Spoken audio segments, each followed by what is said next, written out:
మార్కాపురం జిల్లాలో బీజేపీ రాష్ట్ర నాయకులు ఏలూరు రామచంద్రారెడ్డి సమావేశం నిర్వహించారు. మార్కాపురం జిల్లా అభివృద్ధికి కూటమి ప్రభుత్వం కట్టుబడి ఉంటుందని రామచంద్రారెడ్డి తెలిపారు. ఏ అభివృద్ధి చేయని వైసీపీ కూటమి ప్రభుత్వంపై బురద జల్లుతుందని ఆరోపించారు.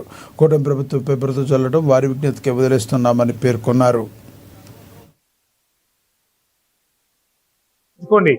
మీరు చేయాల్సిన వచ్చిన రోజు చేయకుండా చేస్తున్న ఈ ప్రభుత్వాన్ని విమర్శించడం మీకు సమంజసమా?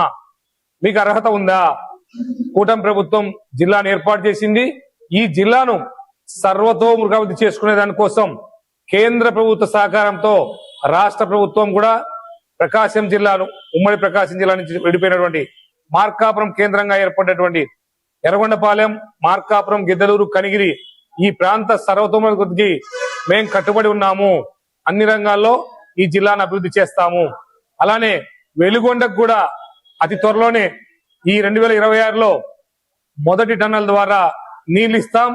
కృష్ణా జలాలను తీసుకుని ఈ బీడుబారిన మార్కాపురం కొత్త జిల్లా ప్రాంతాన్ని అంతా కూడా సస్యశ్యామలం చేసి ఈ ప్రాంత ప్రజల యొక్క రుణం తీర్చుకుంటాము.